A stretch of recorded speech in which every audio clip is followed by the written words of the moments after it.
네, 여러분들 안녕하세요. 오늘 벌써 검찰 알바 4번째 시간입니다. 최강 변호사님 안녕하세요. 네, 안녕하세요. 네. 안녕하세요. 김남구 변호사님 안녕하세요. 네, 안녕하세요. 낮에 하는 건 처음인 것 같습니다. 네, 그러니까요. 낮에 뵈니까 더 반가운 것 같습니다. 햇빛에 보니까 그래서 이제 뭐 여러 가지 스케줄들이 이제 출장도 있고 좀 그래서 오늘 낮에 하고요. 그리고 이제 금요일 날 저녁 때 한 2회분 정도를 그때는 라이브하고 녹화하고 해서 여러분들한테 일주일도 쉬지 않고 여름 휴가 때도 검찰 알바를 일주일에 한 번씩은 계속 들으실 수 있게끔 그렇게 하겠습니다. 오늘 제목은 뭔가요? 예, 검찰은 어떻게 일하나 뭐 이렇게 잡아봤는데요.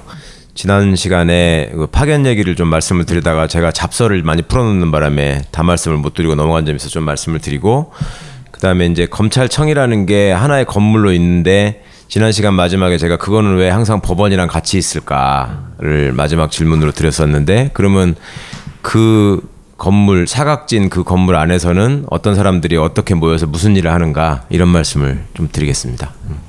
이제 지난번에 방송 상태가 좀 안 좋다는 얘기들이 많으셨습니다. 제가 그래서 여기가 와이파이를 갖고 이제 잡아서 일을 해야 되기 때문에 그렇다고 말씀드렸고, 마이크에 문제들이 있다라는 얘기들도 또 많이 하셨습니다. 그래서 우리가 계속 노력은 하고 있지만 우리가 방송 장비라든지 이런 게 전문가가 아니라서 좀 어려운 부분이 있는 것은 양해해 주시고요.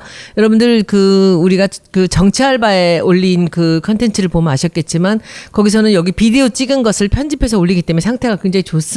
그런데 오늘 페이스북 라이브는 이제 상태에 문제가 이제 좀 있을 텐데 하나하나씩 좀 고쳐가면서 좀 나아지도록 노력을 하고 있습니다. 그래서 조금 불편하시더라도 참아주시고요. 그리고 저보고 왜 앉아있지 않고 왔다 갔다 하면서 있느냐, 왜 말을 끊느냐 뭐 이렇게 하는데, 좀 너무 말씀 빠르고 길게 가면 여러분들이 힘드실까봐 제가 그랬는데 또 야단치시니까 저 안 끊겠습니다, 오늘은. 그리고 오늘 왔다 갔다 안 하고 제가 1시간 20분 정도 끝까지 앉아서 보겠습니다. 예, 의원님 바쁘신데 감사합니다. 또 야단 맞은 거 없으세요? 김남국 변호사님은 또 뭐 춤이라도 춰라 이제 그 얘기 안 나와요? 네, 이번에는 그런 이야기 없어서 참 다행입니다. 아니 참, 저기가 누가 알려주시던데 지난번인가 지지난번에 제가 5.16 쿠데타라고 안 하고 5.16 혁명이라 그랬대요. 댓글에 네. 말하다 보니까 실수를 한 것 같은데 설마 제가 그걸 혁명이라고 생각하겠습니까? 감사합니다, 지적해 주셔서. 예. 네, 그래서 이제 본격적으로 시작하겠습니다. 김남국 변호사님께서 이제 질문을 주십시오. 오늘은 이제 그 지난번에 조금 다루지 못한 그 파견 검사 문제 뒷부분을 조금 다뤄봐야 될 것 같은데요. 검사들이 이제 법무부에 파견된다라는 이야기는 저희가 들었는데 법무부 말고도 검사의 파견 현황을 보니까 2009년도부터 거의 68개 기관에 파견이 되어 있다라고 지금 되어 있어요. 사실 이제 박근혜 정부에서 법무부하고 법무부 외의 어떤 기관에 파견하는 것을 금지하겠다라고 이야기했음에도 불구하고 지금 이런 어떤 문제가 발생하고 있는데, 일단은 이 변호사님께 이 검사의 그 법무부 말고 그 외에 도대체 검사가 도대체 다른 기관에 왜 가는지, 그리고 이 나가는 것이 어떤 문제가 있는지 이 부분부터 먼저 짚고 넘어가야 될 것 같습니다. 우선 이제 파견도 같은 파견이 아니다라는 것부터 먼저 좀 짚고 넘어가겠습니다. 그러니까 검사가 파견을 꼭 나가야 되는 경우가 있긴 합니다. 예를 들면 과거 참여정부 때 의문사 진상규명위원회 이런 것들 만들어가지고 과거사를 정리하는 작업을 했잖아요. 그때 보면은 그 수사기록이나 재판기록 같은 거를 검토해서 또 관련된 분들을 다시 찾아가가지고 조사하고 하는 일이 있었기 때문에 그거는 나름 업무 관련성이 있어서 이제 검사들이 좀 필요했습니다. 근데 문제는 그런데 파견 나간 검사들은 본인도 가는 걸 별로 안 좋아하고, 쉽게 말해서 영양가 없는 파견이죠. 이제 그런 파견들은 굳이 우리가 얘기하지 않아도 금방 없어집니다. 근데 문제는 권력기관 내지는 어떤 돈이 되는 힘이 있는 기관에 나가가지고 검찰의 영향력을 넓히고 또 그 기관들하고 주고받고 하면서 소통하면서 일종의 그 카르텔을 형성하는, 이것이 이제 문제죠. 제일 대표적으로 아실 수 있는 게 청와대에 파견 가는 문제입니다. 이거는 이제 이번 정부 들어서 법을 개정하면서 다 끊어지기는 했는데요. 청와대에 파견 가가지고 검사가 법무부만 장악하는 게 아니라 법무부를 사실상 지휘했던 민정수석실을 또 완전히 장악했지 않습니까? 네. 민정수석부터 검사 출신, 그 밑에 있는 민정비서관, 사정비서관, 공직기강비서관 이런 게 다 검사 출신, 그 밑에 행정관들도 또 다 검사, 이렇게 다 가가지고 있으니까 무슨 일이 생기면 국민적인 시각에서 원래 청와대가 해야 할 일은 국민적인 시각에서 정의의 원칙에 민주주의의 원리에 뭐가 맞는지 안 맞는지를 확인을 해서 법무부를 통해서 검찰이 나쁜 짓을 못하도록 국민을 대신해서 지휘하고 감시해야 되는 것인데 오히려 청와대가 앞장서서 나쁜 짓을 하고 그 나쁜 짓이 시민들의 고발이나 이런 것들을 통해서 수사기관에서 다루게 되면 그 청와대가 법무부를 통해서 또는 혹은 직접적으로 수사를 조종하고 또 수사의 결론을 미리 대통령한테 워딩을 써줘가지고 먼저 딱 규정을 해놓고 시작하잖아요. 이거는 국기문란 사건이다. 예를 들면 십상시 문건 같은 것도 그런 식으로 해가지고 수사의 틀 자체를 완전히 그냥 딱 한정지어가지고 자기들을 보호하는 뭐 이런 일로 벌어지다 보니 이제 최동욱 그 검찰총장 낙마시키는 과정에서도 나중에 확인을 해보니까 청와대 민정수석실에서 수석부터 움직인 흔적이 있고 그 다음에 난데없이 청와대 총무비서관실 행정관이 또 움직였어요. 그리고 국정원이 또 움직이고 그래가지고 서초구청에 가가지고 그 무슨 호적이나 주민등록등본을 확인하고 이런 과정들이 있었거든요. 그런 것들이 법치 행정 내지는 법치주의가 이루어지도록 제일 앞장서서 감시해야 될 책임을 가진 기관에 검사들이 들어가가지고 오히려 그런 법치주의가 무너지도록 하는 수사를 하는데 그다음에 정권의 눈치를 보도록 하는 수사에 기여하고요. 그다음에 또 하나는 결정적으로 이제 검사의 인사에다 관여를 해가지고 말 잘 듣는 검사한테만 좋은 자리를 주는 힘 있는 자리에 가 있으니까 네. 그 일이 가능한 거죠. 네, 이런 식으로 이제 만들어 버렸고요. 그래서 이제 청와대 파견 검사 문제가 제일 심각해서 그건 이제 없어져야 될 문제고요. 언제부터 청와대 검사들이 파견되기 시작했습니까? 그것도 제가 그 정확히 확인 안 해봤습니다만 박정희 때부터인 것 같습니다. 지금 쭉 역사를 보니까요. 박정희 때부터 청와대 검사가 파견돼가지고 끊임없이 이 문제가 지적이 됐습니다. 그래가지고 1994년도에 그 검사의 파견 문제를 지적해가지고 검찰청법이 바뀌었는데 편법으로 검사가 본인의 그 직을 사직하고 청와대에 파견 갔다가 다시 이 검사를 재임용하는 방법으로 사실상 94년도부터 그러니까 94년도부터 청와대에 검사가 파견되는 거를 막아야 된다라고 얘기가 나왔는데도 불구하고 이 법을 우회해가지고 편법으로 그렇게 해서 계속해서 지금 청와대에 파견이 있었어요. 그런데 박정희 대통령이 굳이 검사들을 청와대에 많이 그렇게 이렇게 등용을 한 이유가 뭐가 있을까요? 예, 첫 시간에 말씀을 드렸었는데 우선 좀 먼저 말씀을 드리자면 박정희 때는 검사뿐만 아니라 판사도 파견이 됐어요. 청와대. 그래가지고 예전에 저기 대법관 하신 양창수 대법관님 계시잖아요. 네. 저희 학교 다닐 때 이제 젊은 교수님이었는데 그 양반이 사법시험 성적, 연수원 성적이 되게 좋았던 분이거든요. 근데 그 청와대 파견 나갔다 오신 그 경력을 굉장히 자랑스럽게 얘기하시더라고요. 그래서 제가 그때 어린 마음에 판사가 청와대 가서 일한 게 저게 자랑할 일인가? 이런 생각을 했던 기억이 있어요. 그러니까 당시에 그 박정희 정권은 쿠데타 이후에 정통성이 없는 정권에다가 합법성이라는 외피를 씌우기 위해서 법률가들이 필요했고 그거를 해주는 작업을 하는 사람으로서 당시에는 변호사 숫자 법조인이 많지 않았잖아요. 그러니까 검사 판사를 뽑아다가 그냥 법무 참모의 개념으로 그냥 운용을 한 거고요. 그리고 또 하나의 효과는 그렇게 해서 권력에 잘 보이는 사람들이 출세하는 통로를 패스트 트랙을 하나 만들어주고 청와대 온 사람들이 빨리 승진하는 그래서 이제 김기춘 같은 사람이 대표적인 예가 되는 거고요. 그리고 그런 것들을 통해서 또 외부적으로 자 이게 판사나 검사들도 결국 다 군인 밑에서 군인 지시받아서 일하는 사람들이다 이런 이미지를 확고하게 딱 박아버리고 여러 가지 효과가 있었죠. 그러면은 검사들이 가장 믿을만하고 자기들이 이 사람들을 함께 일하기에 가장 좋은 사람이라는 그런 근거는 뭘까요? 공부 잘한 사람들이야? 말 잘 듣는 사람들이야? 뭐예요 도대체? 그렇죠. 그런 어떤 욕망하고 그러니까 이제 권력자가 던져줄 수 있는 당근 그거를 가장 확실하게 물고 그거를 활용할 줄 아는 사람이 누군지 이것들을 본 것 같아요. 그러니까 이제 박정희 씨가 권력의 촉수가 상당히 발달한 사람이라고 하잖아요. 그 감각이. 그러니까 이제 여기서 그 에피소드를 하나 말씀드리고 싶은데 애초에 이제 이게 검찰 조직이 망가지기 시작한 이유가 왜 소년등과한 사람들이 출세욕에 사로잡히게 되고 또 그 과정에서 이제 남들보다 앞서 나가는 사람들을 보게 되고 나도 저렇게 되고 싶다라는 욕망을 가지게 되고 그 과정에서 권력하고 결탁하고 이런 모습들을 이제 말씀을 드렸었는데 이걸 이제 극명하게 확인하게 된 계기가 있었어요. 나중에 박정희 죽고 나서 이게 확인이 됐는데요.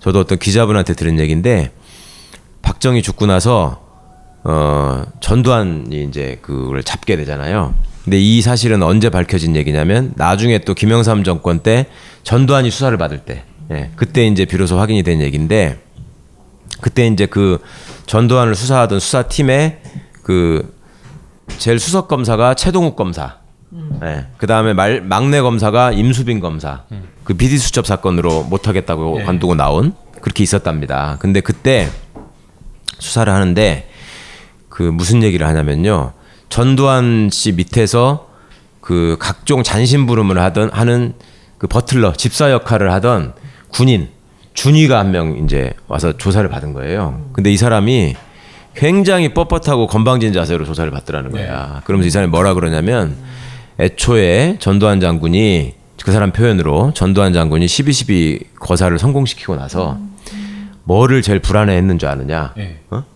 당신들은 그때 다 끝내가지고 전두환이 딱 잡았기 때문에 굉장히 안심하고 이제 쫙 밀어붙였을 거라고 생각을 하겠지만 사실은 전두환이 그때 불안해했다는 거예요. 그래서 정치권이 불안했을까? DJYS가 불안했을까? 뭘 불안했을까 했더니 전두환이 검사를 제일 두려워했대요. 그래서 그게 무슨 말이냐? 그러니까 자기들이 정권을 잡게 되면 이제 민간인으로 돼야 되잖아요. 군복을 벗고. 그러면 이제 검사의 수사 대상이 되잖아요. 그러면 그렇게 됐을 때 검사들이 만약에 그 타고난 어떤 자존심이나 옛날 같으면 뭐 선비의 기계를 앞세워가지고 너네들 쿠데타 불법이다. 그다음에 그 하수인부터 우리가 위법사실 찾아내서 처벌하겠다. 그리고 이제 그 중간에 권력을 잡게 되면 해먹는 게 있을 거 아니에요. 비리 같은 것들. 네. 그것들을 수사하겠다고 치고 나오면 자기가 가만히 생각해보니까 대책이 없다.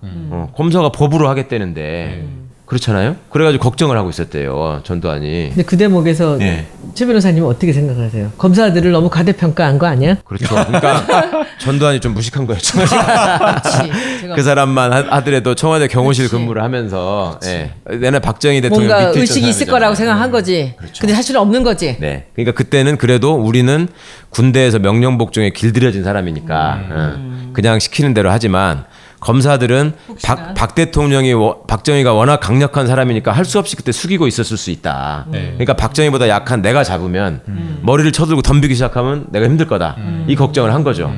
근데 그래서 이제 아까 의원님 말씀하신 그거하고 이제 연결이 될 것 같아서 이 말씀을 드리는 건데, 그러니까 전두환이 그 걱정을 하고 있는데 안심하게 된 계기를 이 준위 이 사람이 설명을 하더래요. 그게 뭔지 아냐? 그래서 뭐냐 그랬더니 어느 날 이제 이렇게 준이가 그 사람이 사무실에서 이렇게 있는데 검사장이 자기를 찾아왔다는 거야. 검사장이 검사장이 준이를 찾아왔는데 그냥 안 찾아오고 돈다발을 이만큼 싸가지고 와가지고요. 이 준이한테 이렇게 갖다 바치면서 거의 무릎 꿇는 자세로 갖다 바치면서 어르신한테 내 얘기를 좀 잘해달라. 내가 아무개인데 그 어르신은 전두환을 얘기하는 거죠. 그래가지고 그거를 딱 갖다 바치고, 근데 이 사람이 준이가 볼 때 기가 막히더래. 그 명색이. 야, 그때만 해도 정말 그 과거급제 했다고 얼마나 진짜 검사를 막 이렇게 할 때입니까? 그 중에서도 검사장이 와가지고 나한테 이 정도로 하는구나.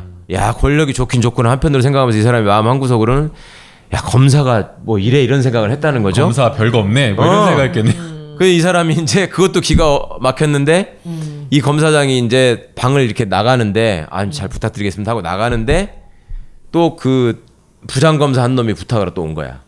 그 둘이 마주친 거예요. 아이고, 진짜 민망한 상황이. 그 군인 앞에서. 근데 거기서 둘이 서로 고개를 탁 돌리면서 외면을 하더라는 거예요. 모르는 척하면서.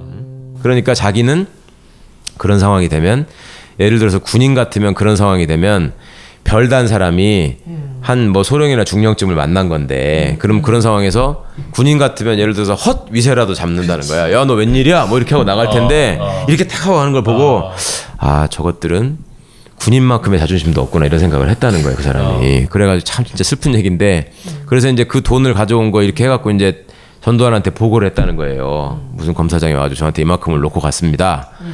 그랬더니 그때 딱 얼굴이 환해지더니 딱 무릎을 치면서 야, 끝났다 이제. 이제 내가 잡았다. 걱정할 게 없다. 이렇게 얘기를 했다는 거예요. 아, 이런 얘기 이렇게 오픈해도 되나? 근데 아, 서글프네요. 당시에 그 수사를 하면서 그 얘기를 들었던 검사들이 정말 창피했다. 내가 이런 조직에서 내가 몸을 담고 있는 사람이구나. 그래서 나름 그때는 그때 당시에는 이제 전두환 노태우의 쿠데타를 일종의 이제 적폐청산을 하는 과정이 있었잖아요. 50청산. 이거를 정말 내가 사명감을 가지고 열심히 해야 되겠다. 그래서 자기는 그때는 열심히 했대요. 지나가서 보니까 또 도로 망가지더라, 조직이. 이제 이런 생각을 했다는 건데, 그러니까 그만큼 이런 그 과도한 대우를 받으면서 출소욕에 불타는 사람들에게 박정희 같은 권력자의 입장에서는 예를 들어서 공무원들 같으면 최소한 50세 가까이 돼야지 장관이 되는데 이 사람들은 40대 초반에 그런 비슷한 위치에 가게 만들어줘 버리는 거예요. 검찰총장 같은 걸 시키면은 자연스럽게 장관급이 되잖아요. 그럼 그렇게 하면은 상대적으로 출세도 빠른 거잖아요, 이 사람들이. 그렇죠. 시작도 빠르고 출세도 빠르고 그다음에 40대 중반 정도에 나와가지고 할 게 또 많잖아요. 그 다음부터 계속 국회의원하고 어디 가서 공기업 사장하고 대사도 나가고 수두룩해요, 그런 사람들이. 그 대표적인 사람이 김기춘이고. 그러니까 40대부터 지금 70대 후반이 되도록 별거 다 해먹은 거지. 계속 해먹는 거예요. 그러니까 권력자 입장에서는 얘네들이 나름 공부를 하고 그런 학벌이나 이런 거에 대한 자부심과 자존심으로 머리를 쳐들고 뻣뻣하게 나오면 내가 걱정인데 요렇게 당근을 가지고 컨트롤을 해보니 다루기 쉬운 거지. 더 쉽게 다룰 수 있구나. 더 쉽게 무너지는구나. 이걸 체감을 한 거지. 참 슬픈 일이죠. 그러니까 권력을 소위 말해서 자리 가지고 그냥 컨트롤 해버린 거네요. 그렇죠. 예. 실제 그 박근혜 정부 때 청와대에 파견 나갔던 검사들 어디로 갔나 한번 확인을 해봤어요. 그러니까 전 민정비서관을 했던 권정훈 검사가 검사장 승진 코스라고 하는 영순위 인권국장. 법무부 인권국장으로 복귀를 했고요. 뭐 대표적인 것만 뽑으면 그 다음에 심지어는 그 민정수석실에 행정관 했던 검사도 좋은 보직으로 갔더라고요. 대검 범죄 정보 담당관. 그러니까 모든 그 범죄 첩보와 관련된 아주 민감한 정보를 다루는 것으로 갔고요. 또 하나만 더 뽑아보면 청와대 특별감찰관에 반장을 했던 이창수 검사는 또 법무부의 검찰과 그 인사와 예산을 다루는 검찰과 검사로 또 갔더라고요. 그러니까 청와대에 갔기만 하면 그 다음 보직은 그 뒤로는 막 그냥 꽃길로 가는 거죠. 그 전에는 더 노골적이었던 게 저 검사들이 파견을 갔다가 돌아오면 조금 있다가 승진을 했어요. 그래도. 그런데 이명박 때는 지금 이번에 옷 벗은 김진모 검사장이라는 사람이 이명박 말기에 민정비서관을 했는데 그때 터진 사건이 이제 민간인 사찰 사건이었습니다. 그때 이제 뭐 디가우징 해가지고 기록을 다 없애고 한 거를 지시한 게 사실상 김진모 민정비서관 아니었냐라는 의혹을 굉장히 받았거든요. 그 사람이 민정비서관 마치고 돌아오자마자 바로 검사장 승진을 시킵니다. 그런 적이 없었거든요. 그러니까 법적으로는 검사도 아니었던 사람이에요. 그죠? 그 나갈 때는 그 청와대 파견 나갈 때는 그때도 형식적으로 사표를 내고 갔으니까. 근데 검사도 아닌 사람을 검사로 재임용하는 거잖아요. 재임용을 하면서 바로 검사장을 시킨 거야. 그러니까요. 이런 경우가 어딨냐고. 그러면 그걸 보는 사람들은 야 저거다. 그런데 제가 듣기로는 이제 연수원 성적이 제일 좋은 사람들이 판사가 되고 이제 그 다음번이 이제 검사가 된다 그러는데 이런 식으로 검사들이 출세를 하고 좋은 자리로 짧은 시간에 갈 수 있는 이런 기회들이 많이 생기면 많은 사람들이 검사가 되기를 원하지는 않았을까요? 예, 그게 이제 저희 학교 다닐 때부터 물론 이제 그때는 고시 공부하는 거를 좀 부끄럽게 생각하는 시대였으니까 80년대. 근데 나중에라도 너는 검사를 할래, 판사를 할래, 뭐 변호사를 할래 이렇게 하면은 대부분 이제 판사를 선호하는 경우가 많죠. 왜냐하면 그 성적이나 학벌에 집착하는 부류들이기 때문에 의원님 말씀처럼 판사가 조금 더 성적이 좋다라는 거에 대한 인식 때문에 그런 걸 하고 싶어 하죠. 외국에 연수를 가더라도 가능하면 하버드를 가고 싶어 하듯이 뭐 이런 게 있는데 그거 말고도 그때는 이제 군부 독재를 저희는 겪었잖아요. 대학교 다닐 때. 그리고 이제 그때 당시에는 신문에 늘 나오는 사람들이 공안검사들이었어요. 지금은 공안검사가 누군지 사람들이 사실은 평검사들은 잘 모르는데 그때 공안검사들은 뭐 김원치, 황교안, 고영주, 그 최환 뭐 유명한 사람들이 있어요. 맨날 신문에 나오니까. 지금도 유명한 사람들. 맨날 신문에 나오니까. 근데 그런 사람들을 보면서 이제 학창 생활을 하고 어쨌거나 그 길로 갈 수 있는 걸 택하니까 가능하면 검사로 가는 거는 권력에 부역하는 길이다 생각해서 좀 부끄럽게 생각하는 면이 있고 한편은 그다음에 또 한편은 우리 우병우 선생처럼 어릴 때부터 어떻게든 내가 출세해가지고 집안을 일으키고 세상에 복수하겠다 이런 생각을 가진 사람들은 이제 검사가 더 빠른 통로라고 생각을 해서 판사를 지원해도 갈 수 있는 성적인데도 불구하고 검찰을 지원하고 그런 사람들은 또 검찰을 가서 있으면 꼭 어디 가가지고 나는 법원도 갈 수 있었다. 뭐 이런 얘기를 얘기한다 그랬잖아요. 네. 그렇게 살고 그리고 또 상대적으로 검사가 직접 갖고 있는 권한은 사실은 판사보다 훨씬 크죠.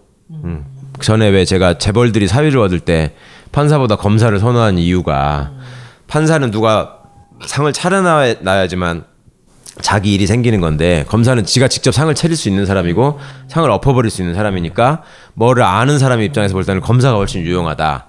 예. 그러니까 그런 것들을 어떻게 보면 먼저 영악해가지고 세상을 아는 사람들은 검사를 선호하는 경우가 있었고요.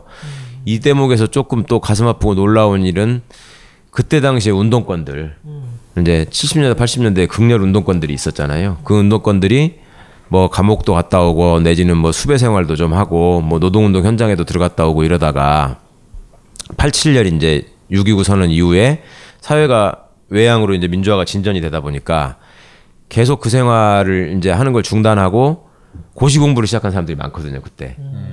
그래갖고 옛날 운동권 출신으로 고시 합격한 사람이 되게 많습니다. 누구예요? 예를 들면? 예를 들면 뭐 이종걸 의원 같은 경우도 나름 운동권이었고, 그렇습니까? 네 그리고 뭐 지금 검찰에 남아 있는 사람들 중에도 예를 들면 지난번에 이제 저 김수남 총장 앞에 있었던 김진태 검찰총장, 네. 그분 같은 경우는 민청학년 사건에 연루돼가지고 수배돼서 계속 산골로 도망다니면서 절에서 계속 숨어 다녀가지고 스님들하고 많이 알아요. 그런 뭐 그런 분도 있었고, 그다음에 80년대 운동권들도 많이 있는데 이 사람들이 고시를 합격하게 되면 사람들이 뭘 생각하겠어요? 그 사람들이 고시 공부하는 이유는 자기가 그 실제로 형사 절차를 통해서 겪었던 그 인권 침해, 그다음에 그 약자들, 서민들, 노동자들의 어려움을 대변하는 세칭 인권 변호사나 그런 인권 운동가가 되지 않을까라고 많이 기대하실 거 아니에요? 근데 물론 그런 일을 하는 사람들도 많이 있지만 검사나 판사를 지원해서 간 사람들도 꽤 많았습니다. 그러면 검사나 판사를 지원할 때 뭐를 더 많이 갔을까 운동권들이. 그것도 그냥 생각해보면 판사를 갔을 것 같잖아요. 제가 아까 말씀드리기를 군부 독재 그걸 다 겪은 사람들인데 예, 부끄럽게 생각하니까 검사는. 근데 검사를 훨씬 많이 갔어요. 보상을 받고 싶은 거지. 그것도 있고 지나고 나서 생각해보니까 그러니까 학생일 때부터 권력 의지가 있었던 것 같아요. 그러니까 그때는 학생 운동을 하는 사람이 어떻게 보면 헤게모니를 잡는 그 학교 안에 권력자잖아요. 그러니까 이제 그게 사라지니까 다시 또 이제 권력기관 거기서 나온 얘기가 그런 얘기 아닌가? 운동권이 제도권이 되면 더 무섭다는 거예요. 실제로 그렇습니다. 그리고 그 운동권 출신 검사들이 검찰 안에서 그 검찰의 기득권을 수호하는 다 천병이 돼 있습니다. 저는 그거를 보면서 참 많이 놀래고 많이 슬펐어요. 예전에 저 학교 들어가면은 1학년 들어가면은 과거에 이제 선배들이 이렇게 그 세미나 하자고 해가지고 이제 서클 만들어서 지하 서클이죠. 비밀 서클에서 이제 그 학습시키고 소위 이념서적 갖다가 학습시키고 뭐 이럴 때 저를 데리고 다니면서 이제 너는 이 책을 봐야 된다라고 하고 공산주의의 반대말이 뭔지 아냐. 그러면 그때까지 배운 저걸로 국민인류 시간에 배운 대로 민주주의 아니에요. 그러면 아니다. 공산주의의 반대말은 자본주의다. 맞잖아. 네. 민주주의의 반대말은 독재다. 근데 네가 잘못 배운 우리 교육이 이렇게 잘못된 거다. 네. 그러니까 그걸 알려면 이런 책을 읽어야 된다. 이러면서 이제 뭐 철학 에세이네 뭐 이걸 그 쭉 읽으라고 하는 건데 그때 나를 그렇게 학습시켰던 사람, 나한테 공산주의를 처음 알려준 사람, 네. 아주 잘 나가는 검사가 됐어요. 누군가요? 지는 알아. 그게 누군지. 그래서 그리고 지금 예를 들어서 뭐 검찰 내부에서 참여정부 때도 그 뭐 검사와의 대화에 나와가지고 뭐 대통령을 상대로 깐죽거렸다거나 그다음에 돌아가가지고 뭐 그 검찰 개혁에 저항하는 역할을 맡았던 거기도 상당수 운동권 출신 검사들이 있고 지금 이번에 이제 뭐 그 권력에 빌붙었다고 지목받는 검사 중에도 운동권 출신 검사가 있고 이거 참 슬픈 일이에요. 그래서 의원님, 제가 그 여쭤보고 싶은 게 하나 있어요. 우병우의 아주 긍정적인 업적이 하나 있는데 혹시 아시나요? 있어요? 예. 모르지. 저희 저는. 지금 이야기 나누는 주제하고 관련이 있습니다. 그 청와대의 검사가 파견되는 것을 금지해야 된다라고 하는데 우병우 때문에 그 법이 통과가 안 되다가 올해 그 2월 23일경에 통과가 돼서 진짜? 예, 통과가 이제 못 가요, 돼서 검사? 예, 이제 그 검사라 그 청와대 비서실에 직 공무원이 되려고 하면 검사직에서 퇴직한 지 1년이 지나야 되고요. 그 다음에 이제 또 대통령 비서실에서 근무한 다음에 바로 또 검사 재임용이 안 되고 2년이 지나야지 이제 가능하도록 되어 있어요. 그게 우병우 때문에 그렇죠. 이게 바로 우병우의 큰 업적이라고 볼 수 있는데요. 그 법을 우병우법이라고 이름 붙였나? 예, 맞습니다. 우병우법으로. 진짜? 네네네. 그렇구나. 이게 통과가 지금까지 안 됐어요. 됐었거든요. 94년도부터. 그래서 지금 이제 여기서 이제 변호사님께 또 저희가 또 질문을 드려야 되는데, 변호사님 지금 그 민정수석실 보면 민정수석은 조국 민정수석, 그러니까 법대 교수님, 법학 교수님이 가 계시는데 그 밑에 비서관들 보면 또 여전히 그 검사들이 가 있는 거 아니냐라는 또 이런 이야기가 있어요. 그래서 지금의 민정수석실에 검사가 가 있긴 하지만 그 과거의 그 검사 파견과는 다르다. 이 부분을 조금 설명을 해주시면 좋을 것 예, 같아요. 과거하고 무슨 차이가 있냐면요. 민정수석실 밑에 4개의 비서관이 있습니다. 민정비서관, 공직기강 비서관, 반부패 비서관, 법무비서관 이렇게 4개의 비서관이 있는데 그전에는 뭐 반부패 비서관을 사정비서관이라고 부를 때도 있었고 또 뭐 민정 2비서관 이렇게 부를 때도 있었고 정권마다 조금씩 다르긴 한데요. 그때는 민정수석의 주축을 차지하는 게 다 검찰 출신입니다. 그러니까 검찰 수사관도 행정관으로 파견을 나가고 평검사들도 파견을 나가고 부장검사가 가가지고 비서관을 하고 그러니까 민정수석실에 민정비서관, 사정비서관, 공직기강 비서관은 최소한 검사가 하고 법무비서관 정도를 변호사가 하거나 그러니까 검사 출신 변호사가 하거나 판사 출신 변호사가 하거나 그러다가 또 검사가 하고 뭐 이런 식으로 됐었거든요. 그러니까 그 민정수석실을 완전히 장악하고 있었을 뿐만 아니라 또 하나가 뭐가 있냐면 사정비서관은 공직자를 감찰할 수 있는 기능이 있어가지고 공직자들한테 아무 때나 이렇게 암행어사처럼 가가지고 이렇게 조사를 할 수 있어요.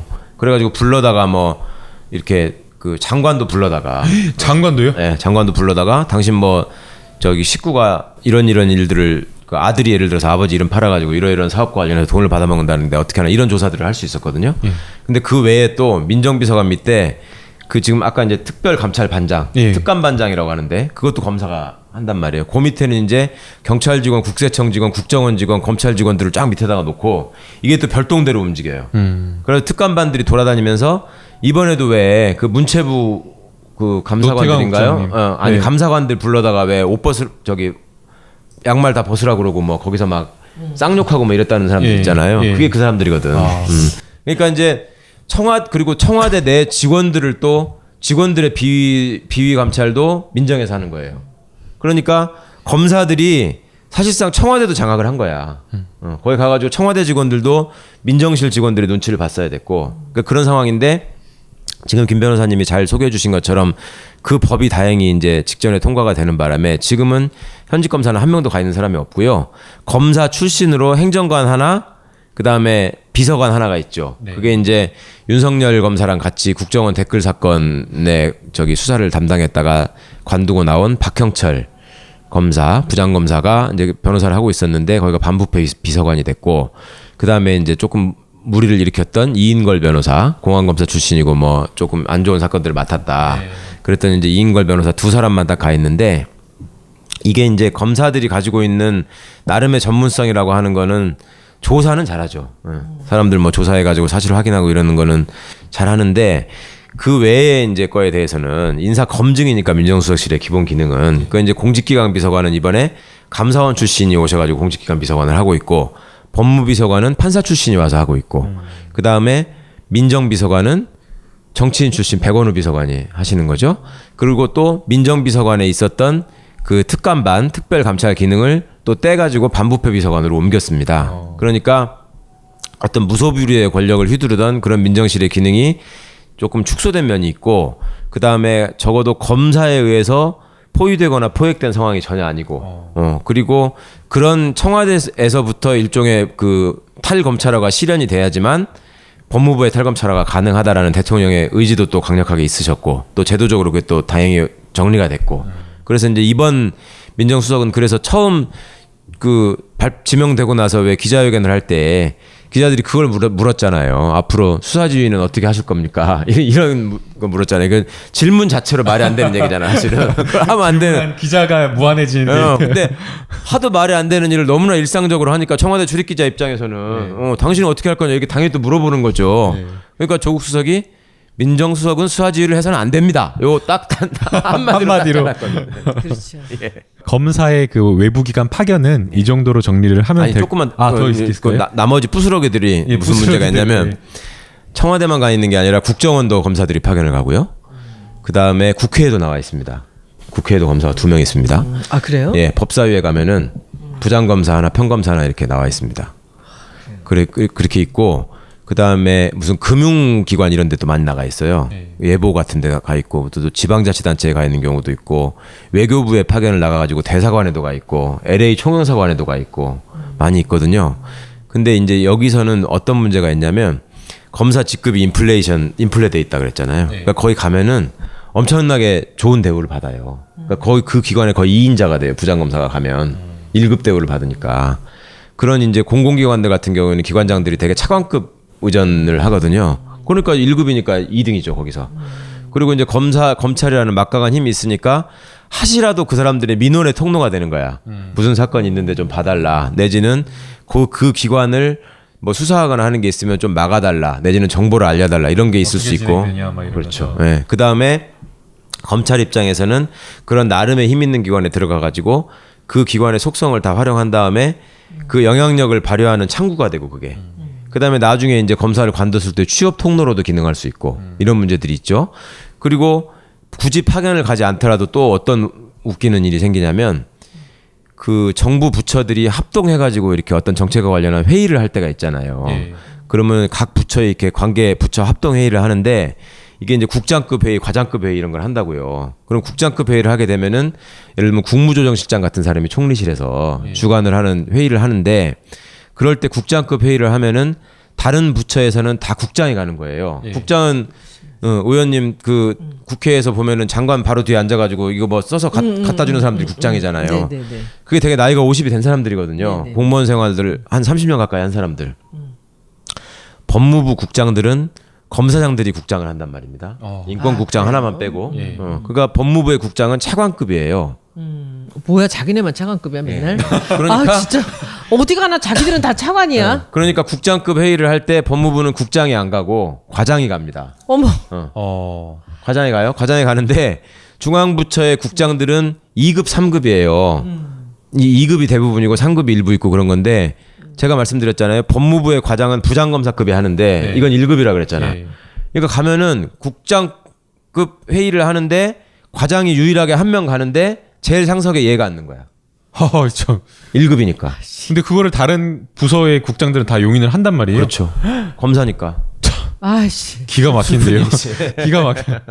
그래가지고 검사들도 그 정도인 줄을 모르고 그 회의를 갔다 와가지고 뿌듯해하는 경우가 많아요. 그 총리실에서 주관하는 회의를 갔는데 국장급 회의인데 나보고 가라고 그래서 내가 갔는데 나는 과장이라서 그래도 좀 말석에 앉힐 줄 알았더니 총리 바로 옆에 앉는 거야 지가. 이런 거를 우리 최 변호사님 아니면 이 얘기를 어디 가서 들을까? 진짜 기가 막힌 일이네요. 이 검사들이 그 그러니까. 변호사님 너무 싫어할 것 같아요. 네, 굉장히 싫어하는데 오늘 점심 때도 만나서 맛있는 거 사주더라고요.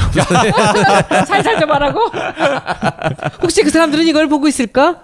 모르죠. 뭐 봐도 안 봤다고 할 것 같은데. 제가 그 연락을 좀 받았는데요. 그 댓글 사법연수원생도 이 저희 방송을 듣더라고요. 그래서 또 댓글 남겨주신 분이 있었고 또 실제 또 평검사 분들 중에 검사 일하시는 분들도 저희 방송을 듣고 많이 느끼는 바가 있었다. 그렇게 이야기를 하시면서 그 사람은 착하신 분이네. 다만 이러면서 다만 뭐예요? 다만 검사들의 대부분은 힘들게 일하고 있다라는 것을 좀 이야기 좀 해주시라고 변호사님께 꼭 이 말 전해주라고 그렇게 얘기를 그럼 하더라고요. 이제부터 우리 검사는 어떻게 일하나 예. 힘들게 일하는 그 검사분들은 어떻게 대충 일하고 그렇지 않은 사람들은 지금 어디서 뭐라고 일하더라. 네, 그 얘기 해도 되는 거죠? 네, 이제 변호사님 검사 시켜야지 하는 거지. 이야기, 네. 자연스럽게 넘어가면 될 것 같습니다. 실제로 검사들이 진짜로 일을 많이 합니다. 그 고생을 하는데요. 그 고생하는 검사가 이제 한정돼 있다는 게 문제죠. 이게 다 그런 게 아니라는 게 문제죠. 아까 말씀드린 지난 시간에 말씀드린 것처럼 우리나라에 2,000명이 좀 넘는 검사가 있는데 그 중에 직접 수사를 하고 기소를 하고 밤을 새우고 고민하고 하는 검사는 1,500명이 안 된다고 제가 말씀드렸잖아요. 그리고 그것 때문에 예전부터 검사는 올라갈수록 편하고 시간이 갈수록 편한 직업이다. 판사는 시간이 갈수록 힘들다. 이렇게 얘기를 했었습니다. 그러니까 판사는 처음에는 그 도제식 시스템으로 해서 부장판사가 재판장이 돼가지고 다 이렇게 어떤 방향을 잡아주고 토의한 결과에 따라서 판결문만 쓰면 되는데 올라가면 올라갈수록 봐야 되는 기록이 많아지고 책임이 늘어나거든요. 그러니까 과거에 판사가 된 사람 중에 그 일화가 몇 가지가 있는데 우리나라에서 최연소 대법관이 된 기록을 세운 분이 이회창 씨거든요. 남자 중에서 46인가 대법관이 됐어요. 근데 그분이 대법관 되고 나서 6개월 만에 검은 머리가 전부 다 하얗게 새버렸어. 그러니까 거기서 대법관 일 많잖아요. 네. 그 기록을 다 봐야 되니까 그래가지고 이제 그게 판사가 일 맡아는 일화가 됐는데 검사는 일단 어느 정도 연차가 쌓이면 자동으로 부장검사가 되고 부장검사가 되면 그때부터는 결재만 하는 게 되니까 상대적으로 편해지는 거죠.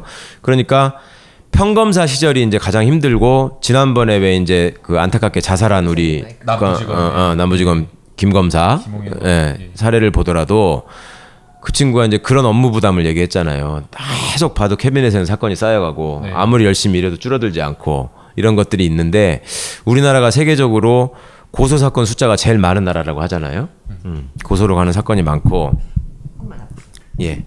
그 다음에 또 경찰들이 또 해가지고 이제 송치해 오는 사건이 있고, 그러니까 검사들은 초임은 다 형사부 검사를 합니다. 맨 처음에는 형사부 검사라고 하는 거는 첫 시간에도 말씀드렸지만 경찰에서 그 해온 수사를 송치 받아가지고 결정을 하거나 약간의 보강 수사를 해가지고 아니면은 경찰을 상대로 수사 지휘를 하는 검사. 그러니까 일선 경찰서들을 상대하는 검사가 이제 형사부 검사인데 그 막내 검사들이 이제 형사부 검사를 하고 있고 또 형사부의 고참 검사들은 어떻게 보면 검찰 내에서는 잘 나가지 못하는 검사. 그러니까 똑같은 중앙지검 부장검사라도 형사부 부장검사 중에서 이제 이거를 한직이라고 받아들이는 사람이 있고 형사부 부장검사 중에도 또 잘 나가는 자리가 있고 뭐 이렇긴 한데요. 어쨌거나 검찰 사건의 기본은 형사부인데 형사부에 있는 검사들은 실제로 사건도 많고 정말 사건하고 씨름하고 피의자 참고인하고 씨름하고 하면서 진짜 고생들을 합니다. 정말 개고생을 하는데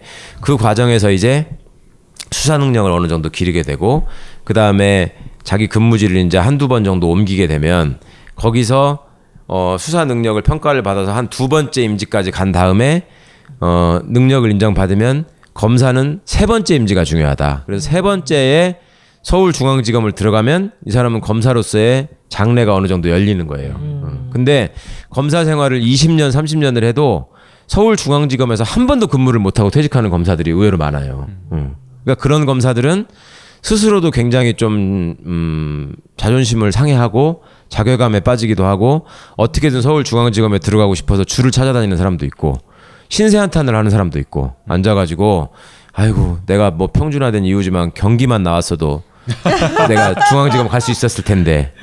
그리고 심지어 예전에는 어떤 일이 있었냐면 군사 독재 시절에는 그게 이제 쉽게 말해서 TK 정권이었잖아요.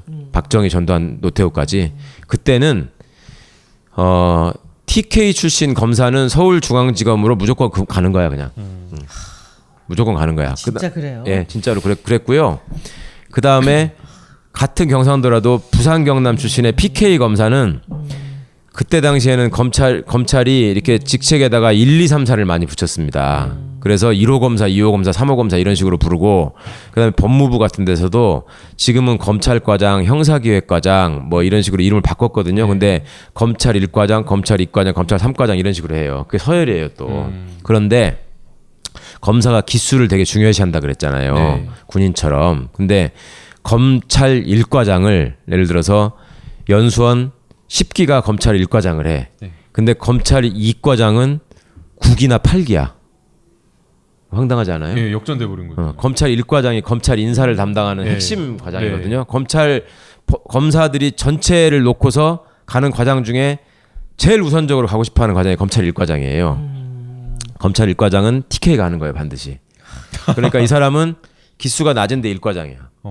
검찰 2과장은 거기서 1년을 하고 나면은 검찰 1과장으로 갈 가능성이 있거나 아니면 지금으로 치면 중앙지검 특수부장 같은 거를 갈 가능성이 있는 사람이에요. 거기는 PK를 한 번씩 시켜줘. 근데 PK를 시켜주는 대신에 기수가 높은 사람이야. 그러니까 이거 TK가 당연히 한급발 높은 사람으로 치는 거죠.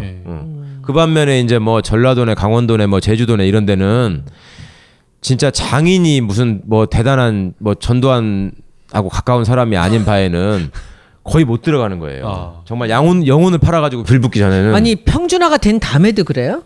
네. 그 지역을 가지고 차별을 했다니까. 지역으로? 네. 지역을 가지고 차별을 해서 그때는 법원도 그랬어요.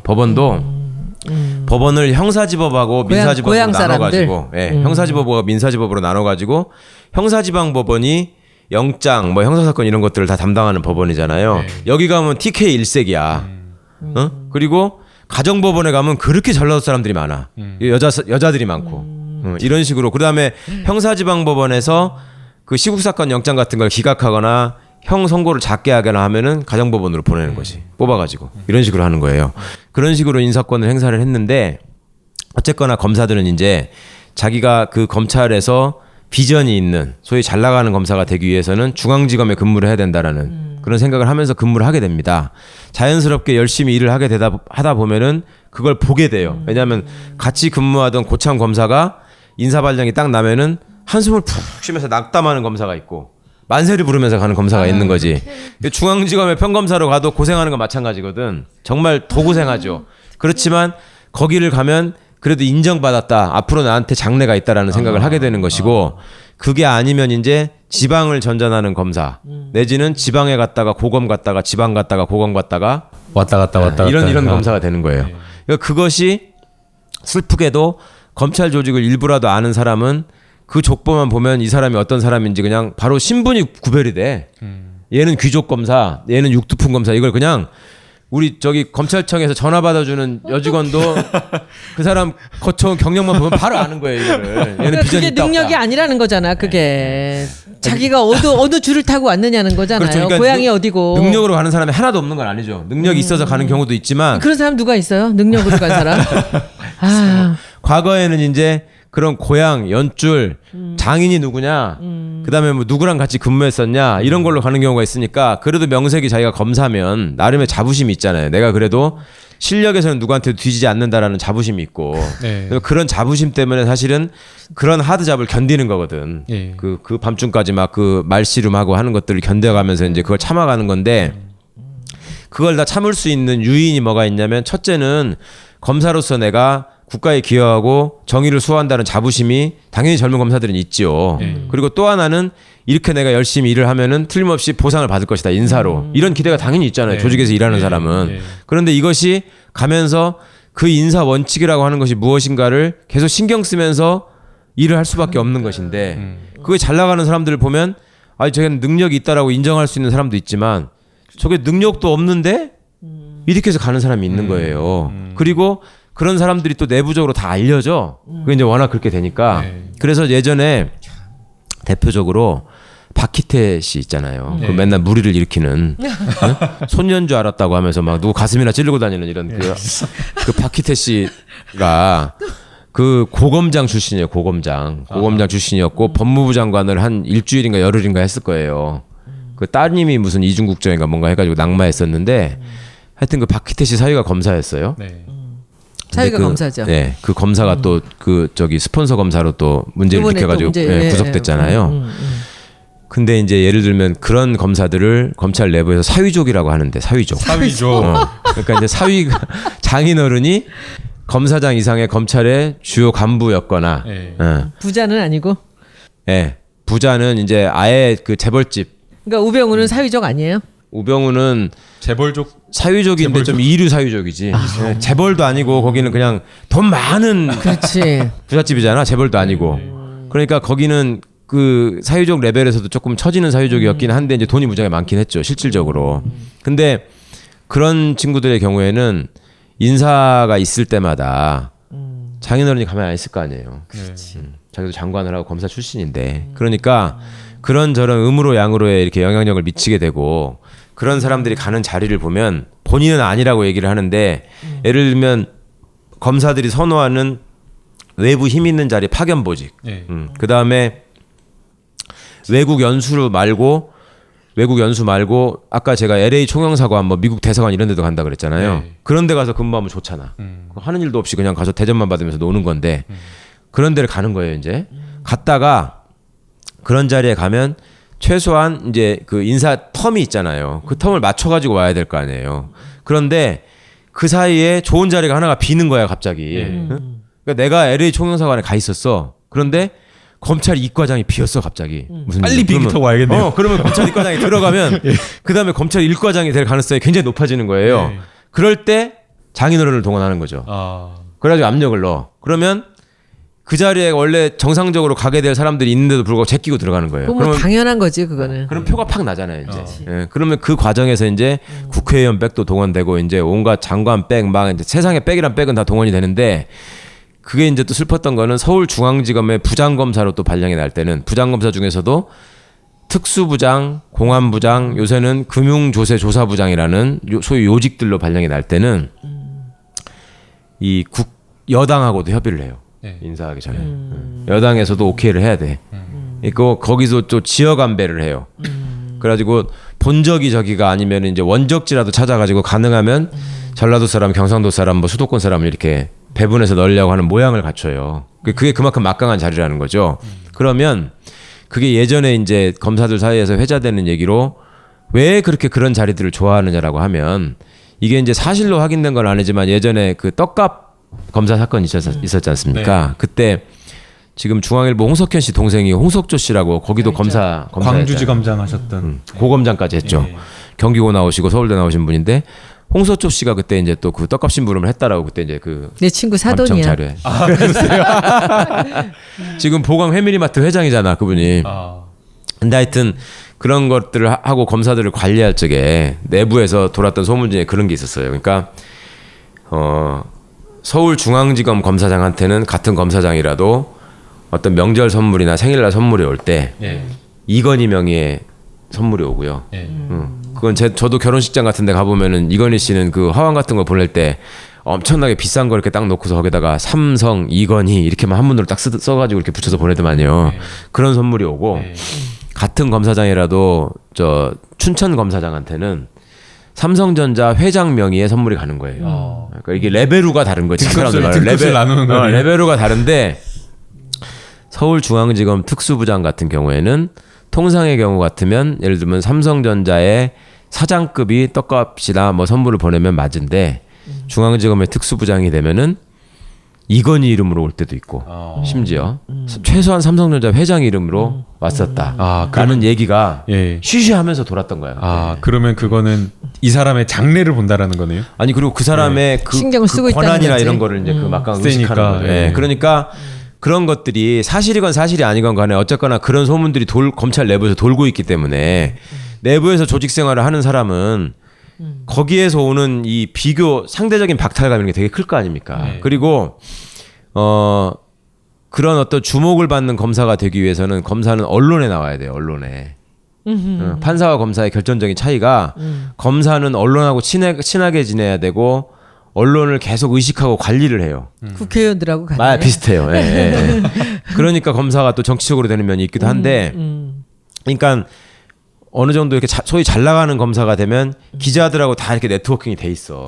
그래가지고 자기가 수사를 하는데 소위 뭘 던져주고 이렇게 도움을 받기도 하고. 기사를 좀 써달라. 그렇죠.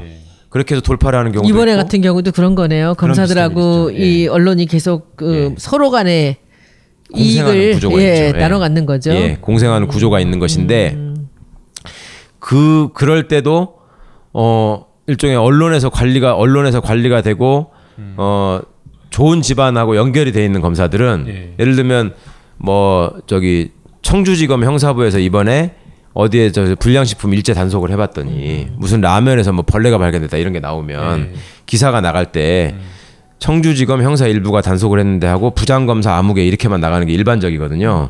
근데 그 와중에 그 담당 검사 이름까지 나가는 경우가 드물게 한 번씩 있어요. 멘트가 따지는 거지. 네, 이게 이제 그 잘 나가는 검사지. 뭘 좀 아는 검사죠.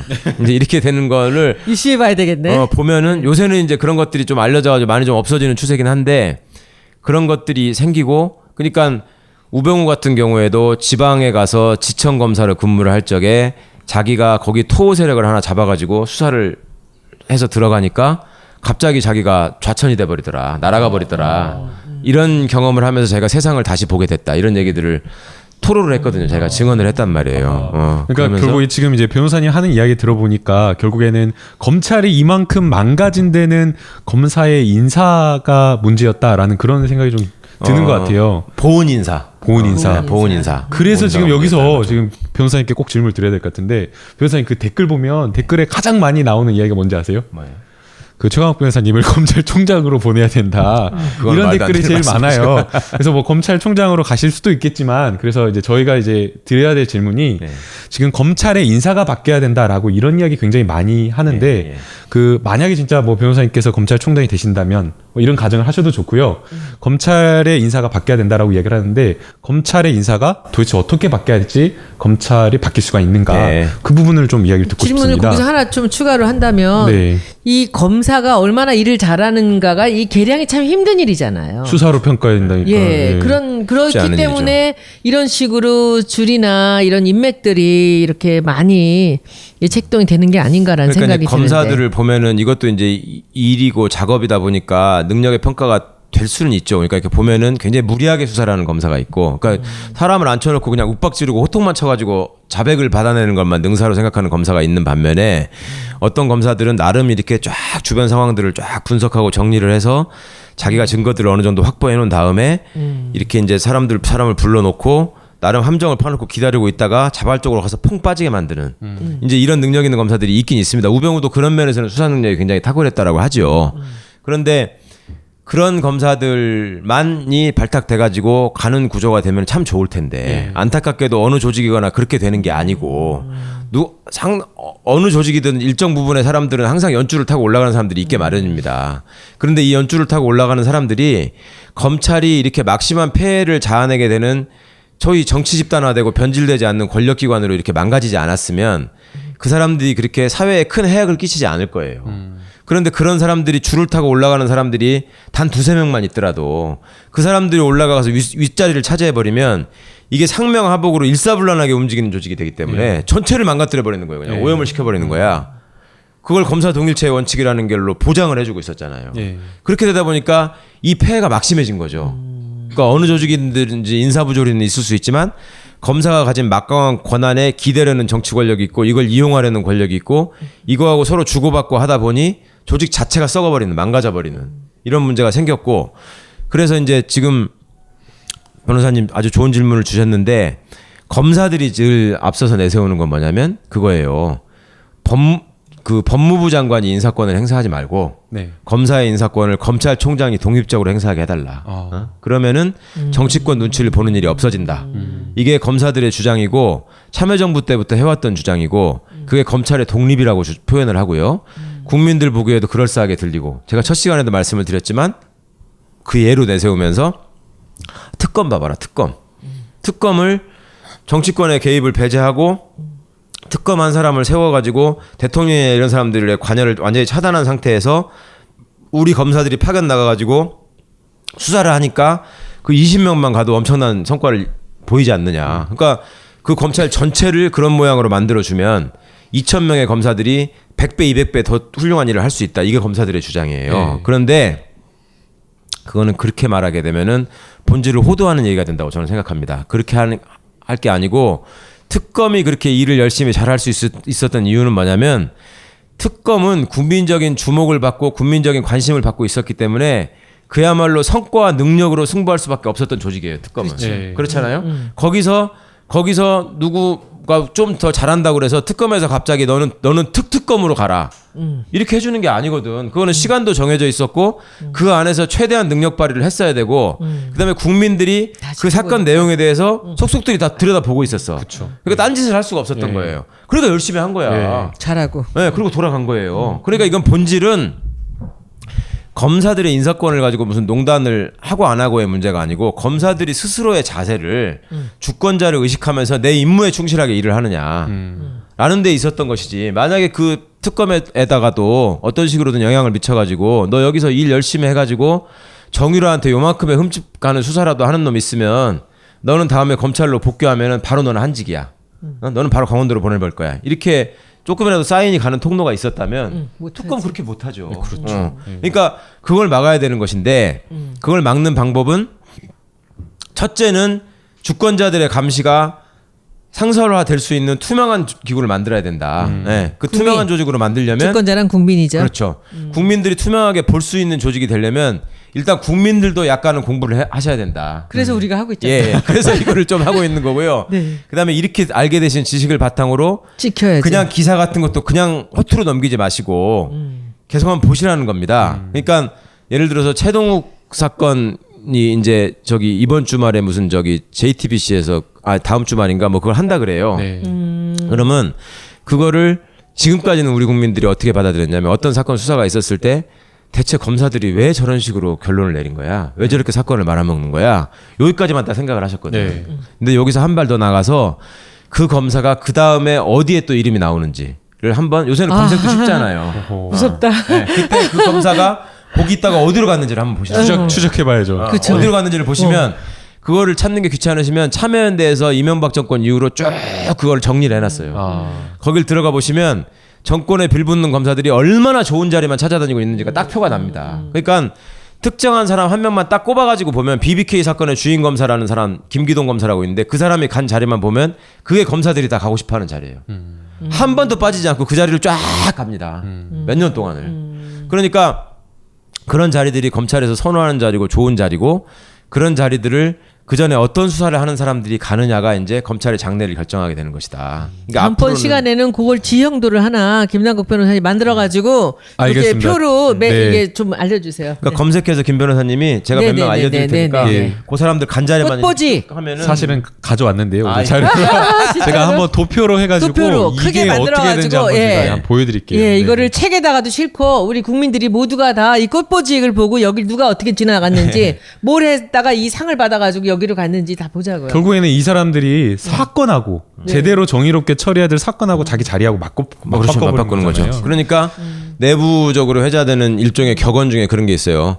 쪽팔림은 순간이지만 자리는 영원하다. 아씨. 나는 어디 가면 이제 평생 전직 특수부 검사가 되는 거고 너는 양심을 지키고 정의를 열심히 수호해라. 너는 평생 강력부 검사다. 이번에 너는 그 깡패들만 상대하는. 의사들도 그런 건가? 백남기 노인 같은 그 우리 백선아 의사 같은 사람들도 쪽팔리는 건 잠깐이고.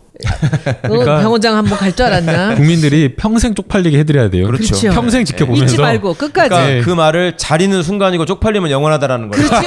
그거 너무 좋다. 대대손손 아주. 오늘 부제다 이거. 자리는 자리는 순간이고 쪽팔림은 쪽팔림 영원하다. 이걸로 바꿔줘야 되고요. 맞아. 영원한 쪽팔림에 예. 그 국민들이 지켜봐야 되는 예. 거죠. 그리고 아예 그러지도 저러지도 못하게 이제 수사권을 뺏어버리는 게 제일 확실한 길이긴 한데 그게 이제 그러기에는 시간이 좀 걸리니까 그 사이에는 그걸 눈을 부릅뜨고 보셔야 되고 아까 변호사님 물어보신 것처럼 총장이 무슨 일을 해야 되느냐 총장은 인사권에 신경 쓸 생각을 하지 말고 네. 지 밑에 부하들이 정치권의 외압이나 부당한 권력의 아, 외압을 멋있다. 막고서 제대로 수사를 할 수 있게 예전에 잘리기 직전에 최동욱 총장이 보였던 모습 있잖아요. 아하. 대통령이 뭐라고 하든 법무부 장관이 뭐라고 하든 간에 내가 하여튼 이거는 내가 책임질 테니까 기소해. 국정원 댓글 사건. 네. 우리가 불구속하는 걸로 충분해. 선거법 위반으로 기소해. 그러고 나서 다른 걸로 금전비리를 찾아가지고 결국 원세훈을 구속했잖아요. 네. 그러니까 그런 식으로 후배들의 자존심대로 살려주면서 외압은 막아내는 이런 것만 하면 되는 거예요. 검찰총장이. 그러면은 밑에서 일하는 검사들도 야 내가 어떤 일을 정말 정의롭고 합법적으로 올바르게만 하면 총장이 나를 지켜준다. 그리고 그런 거를 선배들이 지켜보고 언젠가는 내가 좋은 자리에 가서 더 큰 수사를 할 수 있다. 이런 자신감을 갖게 해주면 자연스럽게 검사들이 잘하죠. 그리고 그런 사람들을 또 법무부가 문민 통제의 관점에서 민주적 통제의 관점에서 총장이 못 보는 거를 법무부 장관은 보고 있어야 됩니다. 예. 예. 그래가지고 설사 총장이 자기 라인을 타고 내지는 무슨 백을 타고 이러저러한 검사들을 추천을 하게 되면 법무부 장관이 아니다. 법무부 장관이 맑은 눈으로 이 검사는 지금 지방 한직에서 이렇게 했지만 이 친구가 이렇게 했던 일을 보면은 정말 이건 훌륭한 검사다. 검사들 중에 보면은요. 정말로 막 그 너무나 환경이 어렵고 막 힘들게 살아가지고 어쩌다가 장발장처럼 이렇게 빵을 훔쳐가지고 구속돼서 오는 소년범들 있잖아요. 그런 소년범들한테 자기 돈으로 돈을 줘가지고 검정고시 보게 하고 이런 것들을 도와주는 검사도 있어요. 그리고 정말 자살 직전에 있던 사람들을 구원해가지고 인간이라면 그게 맞는 거지. 그럼요. 그리고 고맙다는 편지를 받는 검사도 있고 그런 검사들이 실제로 꽤 많이 있습니다. 사명감을 갖고 열심히 노력하는 검사들이. 근데 그런 검사들이 그거만 해가지고 인정을 받아야 되는데 그거 플러스 그전에는 줄도 잡아야 되고 뭐 신경도 써야 되고 상관복도 있어야 되고 이래야지만 이래야지만 좋은 자리를 가는 구조가 돼 있었기 때문에 그런 것들을 법무부 장관이 알아보고 야 이번에 이 검사는 이 자리로 보내가지고 이런 일을 할 수 있게 해줘야 된다라는 그런 걸로 법무장관이 올 수가 있나? 이 나라에서 그런 법무장관을 만날 수가 있을까요? 이번 정권에서 이제 그걸 하셔야죠. 검찰총장이랑 또 같이 같이 맞아야 되잖아요, 서로 간에. 예, 그렇긴 한데 인사권은 기본적으로 법무부 장관의 권한이기 때문에 총장이 거기에 대해서 의견은 낼 수는 있지만 그걸 자기가 바꿀 수는 없어요. 그러니까 어려운 질문 하나 하면 안 돼? 법무부 장관하고 검찰총장 둘이 온다면 어느 거 하시겠어요? 아니, 저는 아무것도 빨리 대답해봐. 할 분수가 어느 거, 뭐예요? 어느 거 하겠어요? 여기서 명쾌한 대답이 있어요. 검찰 알바 하신다고 대답하면 됩니다. 아니 이 둘이 만나야지만 제대로 맞아야지만 제대로 개혁이 될 것 같은데 그렇죠? 그런데 법적으로는 사실은 법무부 장관만 똑바로 해도 네. 예, 총장은 합법적으로 법무부 장관이 얼마든지 통제할 수 있는 사람이기 때문에요. 법무부 장 그래서 이제 오케이. 안경환 교수님을 법무부 장관으로 하려고 했던 이유가 비검찰 출신을 하려고 했던 이유가 거기에 있는 거예요. 대통령이 그걸 아시니까.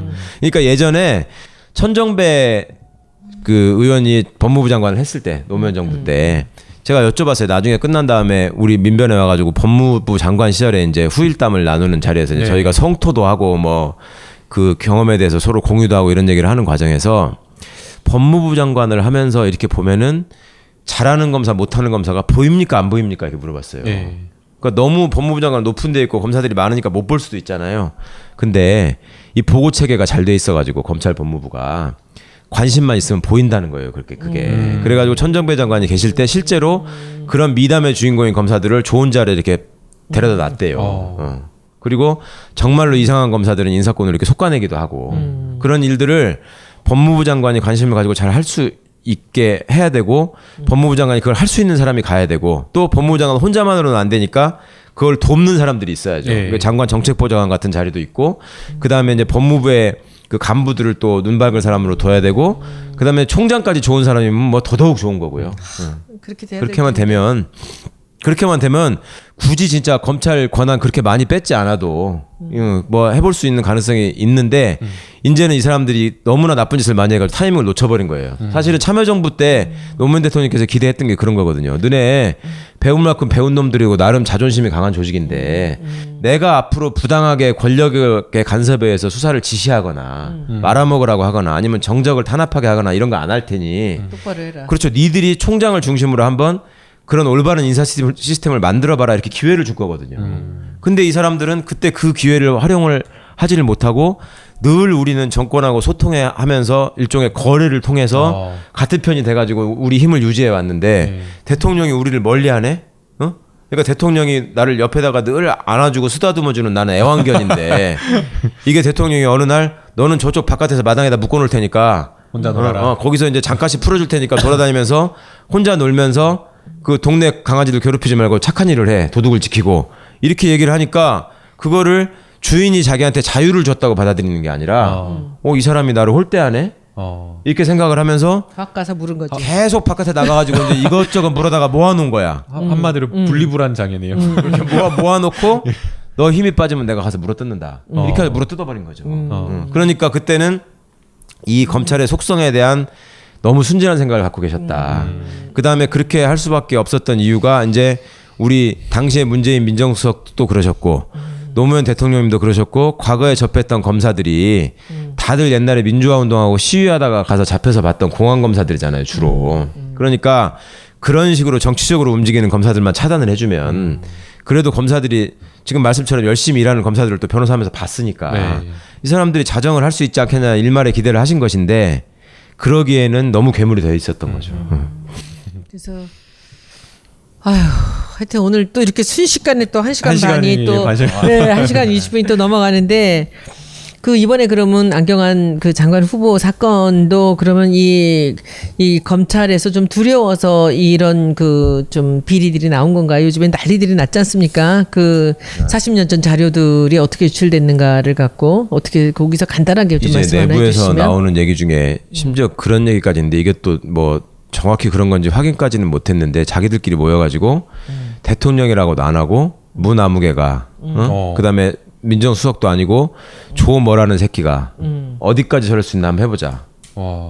이런 얘기들을 한다는 거예요. 그리고 과거의 경험에 비춰봐서 그런 사람들이 있을 법한 조직이에요, 실제로. 그러니까 과거에 이 사람들이 정권 초기마다 다들 검찰 개혁을 한다고 내세웠지만 결국은 실패한 역사들을 이 사람들도 체득을 해서 알고 있잖아요. 그러니까 니들이 이번에는 다르다고 하지만 그래, 법무부 장관 한 2명만 연속 낙마시키고. 그렇지, 나와봐. 또 딴 놈 나와봐. 네, 한번 해보자. 해보자 이거구나. 그리고 그렇게 되면 이제 당연히 국민들도 아, 왜 저렇게 장관 하나도 제대로 못 고르고 시끄러워. 그렇지, 벌써 그게 시작됐잖아요 지금. 이렇게 하고 이제 또 이제 조선일보 뭐 나서 가지고 이제 또 이래저래 뒷구멍으로 흘린 자료들 야, 받아가지고 이건 되게 이제 보도해가지고 중요한 네. 보도해가지고 때리기 시작하면 또 시끄러워지고 그다음에 또 이제 야당들 뭐 들고 일어나가지고 지금 벌써 그거 시작한 거 아닙니까? 조국 물러나라부터 해가지고. 그렇지, 이제 조국 물러나라. 기가 막힌 이야기. 그거 하려고 하는 거잖아요 지금. 너 또 나와봐. 다른 네. 놈 다음번 누구야? 그렇게 해서 우리가 쉽게 말해서 장관 못 가게 하고 2달만 시끄럽게 하면 그렇지. 대통령 지지율 이거 50, 차네. 그래. 50% 밑으로 떨어지는 건 그렇지. 한순간이다. 네.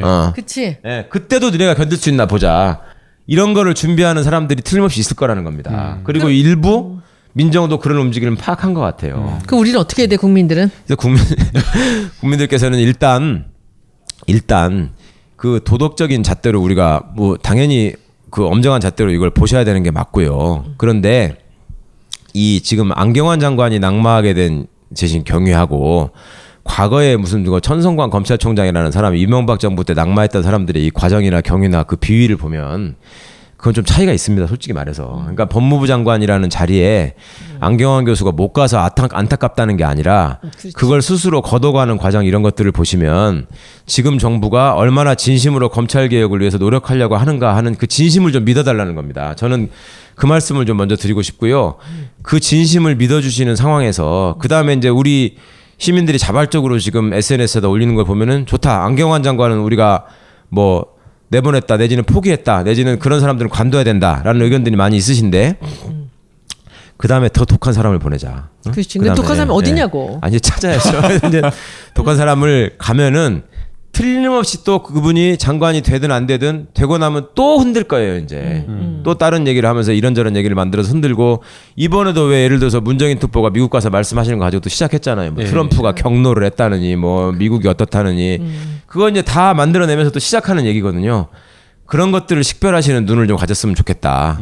그래서 정말 시민 여러분들이 너무나 밝은 눈을 가지기 위해서 아셔야 될 게 좀 많긴 하지만 그래도 어쩝니까? 우리가 특검이나 헌재가 제대로 일을 하게 하는 것은 결국 국민들이 너네들을 지켜보고 있다라는 거 하나 때문에 그게 가능했던 일이거든요. 근데 그게 지금 무슨 뭐 폭탄이 문자 폭탄이니 어쩌고 하면서 모든 것을 자기들 지지율이 지금 이렇게 맨 땅에 떨어져 있는데도 지금 이걸 똑같은 행태를 갖고 지금 반복하고 있지 않습니까? 아주 돌아버리겠어요 저는 정말. 그러니까요. 어떻게 해야 되나. 사실은 저희가 그 지난번 그 검찰 알바 시간에 이거 좀 판결문 공개 과정 문제가 있다.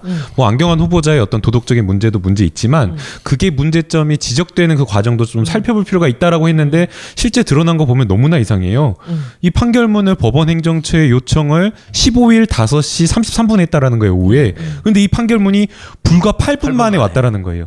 근데 또 이게 보도가 된 시점이 2시간 정도 뒤인데 이 보도가 그냥 보도가 된 게 아니라 다 CG 처리랑 뭐 이렇게 해가지고 보도가 됐으니까 다 짜놓은 거를 요건을 그러면은 갖춘 이게 거지. 뭔가 프레임이 있었던 것이 아니냐라는 게 이상한 거고요. 그 다음에 이게 판결문이 원칙적으로는 공개인데 가사 재판과 관련된 판결문은 철저하게 이게 굉장히 민감한 정보이기 때문에 사실은 비공개로 돼야 돼요.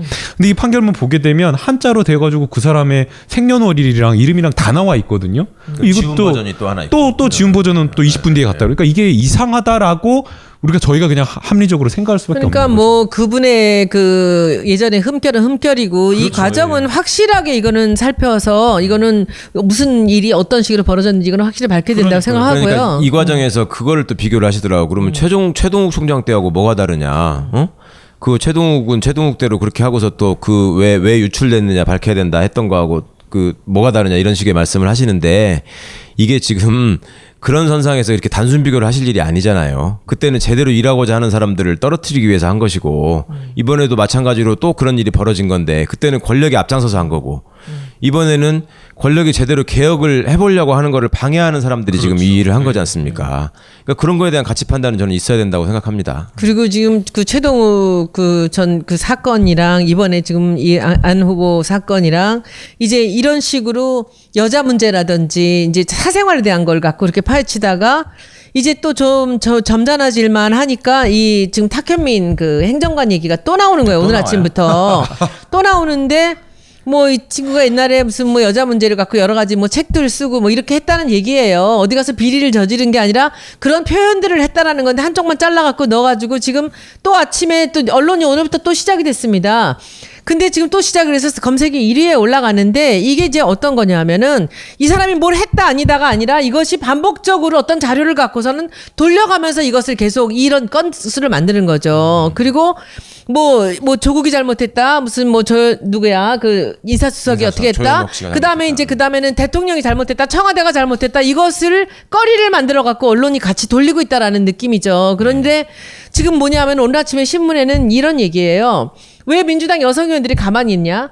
민주당 여성 의원들이 할 일이 없습니까? 그 행정관 얘기 갖고서는 우리가 성명서라도 내야 됩니까? 저는 너무 짜증이 나고 그 사람이 뭘 어떤 얘기를 했던 어떻게 했든지 간에 이것이 벌써 몇 주 전에 있었던 얘기잖아요. 그러니까 이제 그 안 후보 떨어뜨리고 나니까 다시 두 번째 버전이 또 나오는 거예요. 저는 이 내용들을 보면서 이거 진짜 이 조국 나와라. 네. 뭐 누구 나와라 이런 얘기들이 나오고 있는데 그 제가 이제 그 페북에다 글을 하나 쓰다가 말고 이제 나왔는데 이 보통 이제 우리 마무리를 하면서 오늘 드리는 말씀은 보통 우리가 이제 어떤 기업이 대기업이죠. 어떤 상품을 만들어내지 않습니까? 근데 이것이 잘 팔리다가 벼랑간 이것이 매출이 떨어져요. 그래서 보니까 옆에 있는 경쟁자들이 나와서 잘 싸우면서 이 매출이 떨어져요. 그러면 조사를 해요. 여론조사를. 그럼 조사를 하면 왜 떨어졌는지 이유가 나와요. 그럼 바로 그 이유를 고치려고 그래요. 이겨야 되니까 자기들이. 근데 제가 정치권에 들어보니까 여론조사를 어마어마하게 돈을 써서 하는데 이 사람들이 여론조사는 내가 선거에서 이기기 위해서만 해요. 지금 여론조사를 보면은 지금 우리 야당들 여론조사 그 결과를 보면 이 사람들이 지금 앉아서 지금 청와대를 흔들고 문재인 정부를 흔드는데 지금 쓸 여력이 없습니다. 그 여론조사를 보면 그걸 분석을 해야 돼요. 왜 민심이 떠나갔는가? 네. 왜 우리한테 등을 지는가? 왜냐하면 다음번 선거를 준비해야 됩니다. 근데 이 사람들은 그 여론조사에 관심이 없어요. 그냥 어떻게 하면 청와대를 흔드는가? 조국을 흔들어야 돼. 여기서 실세가 누구야? 그러면 그 사람들을 위해서 흔들기 위해서 거기에 뭐 행정관 얘기도 나오는 거고 장관 후보가 나오는 거고 나오는 사람마다 뒤에 가서 그 여자 문제 네. 그리고 40년 전에 그 얘기 무슨 사생활 그렇죠. 이해가 안 돼요. 이 사람들이 지금 이러고 있을 땐가 그리고 이 야당들이 결국 지금 이런 데다 에너지를 쓰면서 사람들의 눈을 흐리고 언론과 함께 합세를 해서 이렇게 하고 있을 땐가 이 국민들이 어떻게 해야 되는지 이거 보면 진짜 그 변호사님 우리 국민들이 뭐 어떻게 행동하면은 폭탄이라 그러고 이 사람들을 무슨 뭐 짐승 취급하면서 또 같이 또 말살을 시키지 않습니까? 그래서 제가 참 어떻게 해야 될지 모르겠어요. 저는 이 민심이라는 것은 이미 이제 다 떠났다고 생각을 하거든요. 근데 본인들이 그래서 여기서 박지원 의원 같이 보면 진짜 이분이 정말 구단이구나라는 느낌을 받는 게 여기서 자기는 사람들의 그 민심을 갖고 와야 되거든요. 네. 그러려면 지금 잘하는 건 잘하는 거라고 얘기를 해야 된다라고 얘기를 하잖아요. 네. 어떻게 보면 그게 노예하다고 볼 수도 있지만 그것이 민심을 보는 거예요. 네. 잘하는 건 잘하는 거고 잘못했을 때 또 가서 걸더라도 근데 무조건 잘못했다 아니다 틀렸다 뭐 자격 없다 뭐 잘라라 나와라 막 이 습관을 갖고 있는 겁니다. 그래서 저는 진짜 변호사님 예.